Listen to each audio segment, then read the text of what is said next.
அன்பு நேயர்களுக்கு வணக்கம். லக்ஷருத்ரன் சேனலுக்கு உங்களை அன்புடன் வரவேற்கிறேன். என்னோட சேனலை சப்ஸ்கிரைப் பண்ணி சப்போர்ட் பண்ற அனைத்து அன்பார்ந்த உள்ளங்களுக்கும் என்னோட மனமார்ந்த நன்றிகள். இன்று நாம் ஒரு ஆன்மீக பயணத்தை தொடங்க போகிறோம். இது வெறும் வீடியோ அல்ல, உங்கள் வாழ்வின் மாற்றத்திற்கான ஒரு வழிகாட்டி. 2026 இந்த நவீன உலகில் நாம் ஓடிக்கொண்டே இருக்கிறோம். ஆனால் நிம்மதியும் வெற்றியும் காணல் நீராக இருக்கிறது. நம் முன்னோர்கள் ஒரு ரகசியத்தை வைத்திருந்தார்கள். அதுதான் முருக தத்துவம். எடுத்த காரியம் தடையின்றி முடிய, எதிர்ப்புகள் விலக, ஞானம் பெருக முருகப்பெருமானை எப்படி முறைப்படி வழிபடுவது என்பதை இந்த பதிவில் பார்க்கலாம். ஏன் முருகன் வெற்றியை தருகிறார்? வெற்றி என்பது வெறும் பணம் அல்ல, அது தெளிந்த அறிவு.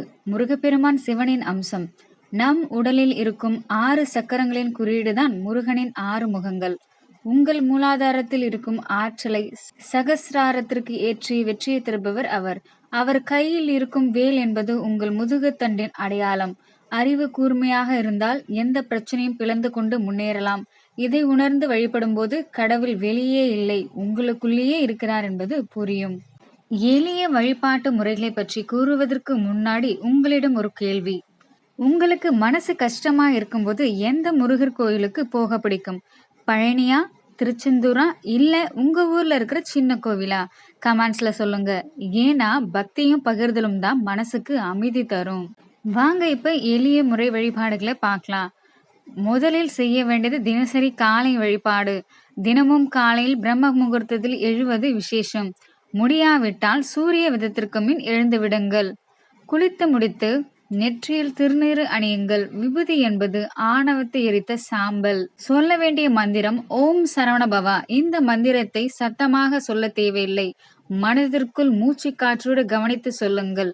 சா சொல்லும்போது மூச்சை இழுத்து, பவ சொல்லும்போது மூச்சை விடுங்கள். 108 முறை செய்யும் போது உங்கள் உடலில் உங்கள் செல்கள் புத்துயிர் பெறும்.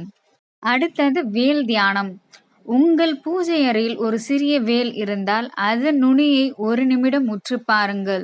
இது உங்கள் கவனச்சிதறலை நீக்கி வேலையில் கூர்மையை உண்டாக்கும். வாராந்திர சிறப்பு வழிபாடுகள். செவ்வாய் மற்றும் கார்த்திகை.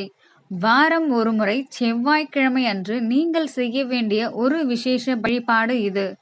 தீபதானம். 6 அகல் விளக்குகளில் நெய் தீபம் ஏற்றி முருகனை வழிபடுங்கள். 6 என்பது முருகனின் எண். அபிஷேகம். வீட்டில் வேல் இருந்தால் செய்ய வேண்டிய செவ்வாய் அன்று பசும்பால் அல்லது பன்னீர் கொண்டு அபிஷேகம் செய்யுங்கள். அந்த தீர்த்தத்தை உங்கள் வீடு முழுவதும் தெளிக்கவும். இந்த வீட்டில் இருக்கும் எதிர்மறை ஆற்றலை விரட்டும். செந்நிற மலர்கள், அதாவது செவ்வரளி மற்றும் இனிப்பு பொருட்களை படையுங்கள். இல்லாதவர்களுக்கு கொடுங்கள். தானம் செய்யும் போதுதான் உங்கள் கர்மா விலகி வெற்றி வரும். கந்த சஷ்டி கவசம் மற்றும் அதன் அறிவியல் பலன்கள். பலரும் சஷ்டி கவசத்தை பாடுகிறோம், ஆனால் அதன் உட்பொருள் தெரியுமா? சிரகிரி வேலவன் சீக்கிரம் வருக என்று சொல்லும்போது நம் உடலின் ஒவ்வொரு உறுப்பையும் காக்கும்படி வேண்டுகிறோம். இந்த பகுதியில் நாம் கவசத்தின் முக்கிய வரிகளை புரிந்து கொள்வோம். எந்தியை வருக என்னுயிர் காக்க. உங்கள் உயிராற்றலை அதிகப்படுத்தும் ஒரு அதிர்வு இதில் உள்ளது. பய உணர்வு வரும்போது, நேர்முக தேர்விற்கு செல்லும் போது சஷ்டி கவசத்தின் வரிகளை மனதிற்குள் சொல்லுங்கள். பயம் விலகி முருகன் உங்கள் நாவில் அமர்வார். அடுத்தது நம் வாழ்க்கையில் வெற்றி பெற வேல் தரும் பாடம்.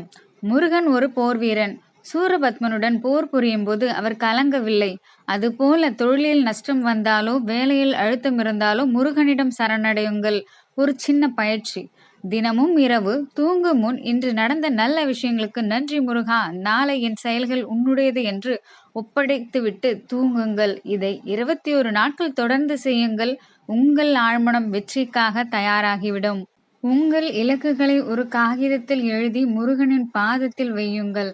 முருகா, நான் உழைக்க தயார், நீ எனக்கு துணை நில் என்று மனதார கேளுங்கள். உங்கள் தடைகள் எதுவாக இருந்தாலும் முருகனின் வேல் அதை தகர்க்கும் என்ற அசைக்க முடியாத நம்பிக்கை உங்களுக்குள் வரட்டும். வெற்றி பெற்ற பல ஜாம்பவான்களின் ரகசியம் சரவணபவா மந்திரம்தான். நீங்கள் ஒரு முக்கியமான மீட்டிற்கு போகும்போதோ அல்லது தேர்வுக்கு சொல்லும் போதோ மனதிற்குள் வேல்வேல் முருகா, வெற்றிவேல் முருகா என்று சொல்லிக்கொண்டே செல்லுங்கள். உங்களை சுற்றி ஒரு நேர்மறை ஆற்றல் உருவாவது நீங்கள் உணர்வீர்கள். உங்கள் பயம் நீங்கி தன்னம்பிக்கை பிறக்கும்.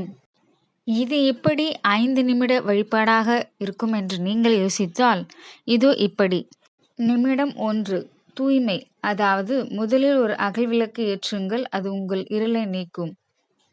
2வது நிமிடம் மந்திரம் ஓம் சரவணபவ. சா என்றால் மங்களம் தரும், ரா என்றால் ஒளி தரும், வா என்றால் இன்பம் தரும், நா என்றால் பகை நீக்கும், பா என்றால் பாவம் போக்கும், வ என்றால் புண்ணியம் தரும். நிமிடம் 3 துதி. கந்தசஷ்டி கவசத்தின் முக்கிய வரிகள் அல்லது திருப்புகழ் ஒரு பாடல். நிமிடம் 4 மனமாற்றம். உங்கள் குறைகளை முருகனிடம் சொல்லாதீர்கள். முருகா, நீ எல்லாம் அறிவாய், உன் இஷ்டப்படி என்னை நடத்து என்று சரணாகதி அடையுங்கள். நிமிடம் 5 அமைதி. ஒன்றும் பேசாமல் அவன் முகத்தையே பாருங்கள். அதாவது முருகனின் உருவத்தை மனக்கண்ணில் நிறுத்துதல். இப்போது அதற்காக நேரடி தியானம். இப்போது அப்படியே கண்களை மூடுங்கள். ஆழமாக ஒரு மூச்சு இழுங்கள். உங்கள் புருவ மத்தியில் ஒரு தங்க நிற வேலினை நினையுங்கள். அந்த வேல் உங்கள் கவலைகளை எரிப்பதாக கற்பனை செய்யுங்கள். ஓம் சரவணபவ, ஓம் சரவணபவ என்ற இந்த மந்திரத்தை 27 முறை நீங்களே மெதுவாக சொல்லுங்கள். பக்தி என்பது பயப்படுவதல்ல, அன்பு செய்வது. இன்று முதல் இந்த 5 நிமிடத்தை உங்கள் வாழ்வின் அங்கமாக மாற்றுங்கள். அடுத்த 48 நாட்களில் உங்கள் வாழ்வில் நடக்கும் மாற்றங்களை நீங்களே உணர்வீர்கள். முருகன் இருக்கிறான், அவன் பார்த்துக்கொள்வான் என்ற ஆழ்ந்த நம்பிக்கை உங்கள் சிந்தனையை மாற்றும். சிந்தனையை மாற்றினால் செயல்கள் மாறும். செயல்கள் மாறினால் உங்கள் தலையெழுத்தே மாறும். நம்பிக்கையோடு தொடங்குங்கள். இந்த நிமிடம் நீங்கள் கேட்ட விஷயங்கள் உங்கள் காதுகளில் மட்டுமல்ல, உங்கள் ஆழ்மனதிலும் பதியட்டும். கந்தன் அருள் இருந்தால் இந்த உலகம் உங்கள் வசப்படும். இந்த வழிபாட்டை இன்றே தொடங்குங்கள். உங்கள் வெற்றி கதையை என்னுடன் பகிருங்கள். வாழ்வின் இருளை நீக்கும் சுடர்கள். நாளை காலை நீங்கள் ஓம் சரவணபவ என்று சொல்லும்போது அந்த அதிர்வு உங்கள் வீட்டிற்குள் ஒரு பெரிய மாற்றத்தை கொண்டு வரும் என்பதை நான் உறுதியாக நம்புகிறேன். இப்போது உங்களிடம் ஒரு சிறிய கேள்வி. இந்த வீடியோவில் நாம் பார்த்த பல விஷயங்களில் உங்கள் மனதிற்கு மிகவும் நெருக்கமாக இருந்த ஒரு விஷயம் எது? இது சரவணபவ மந்திரமா அல்லது செவ்வாய்க்கிழமை வழிபாடா? இப்போதே கீழே உள்ள கமெண்ட்ஸ் பாக்ஸில் உங்கள் கருத்துக்களை பகிருங்கள்.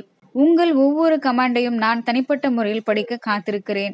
வாழ்க்கையில் எத்தனை தடைகள் வந்தாலும் சரி, எனக்கு ஒரு ஆறுதல் உண்டு, அது அந்த ஆறுமுகன் என்ற தைரியத்தோடு செயல்படுங்கள். அடுத்த ஒரு அற்புதமான பதிவில் உங்களை சந்திக்கிறேன். அதுவரை கந்தன் அருளும் கதிர்வேல் துணையும் எப்போதும் உங்களுக்கும் உங்கள் குடும்பத்தாருக்கும் இருக்கட்டும். வெற்றிவேல் வீரவேல். இந்த பதிவு உங்களுக்கு பிடிச்சிருந்தா லைக் பண்ணுங்க, ஷேர் பண்ணுங்க, சப்ஸ்கிரைப் பண்ணுங்க, கமெண்ட் பண்ணுங்க. நன்றி, வணக்கம். தேங்க்ஸ் ஃபார் வாட்சிங்.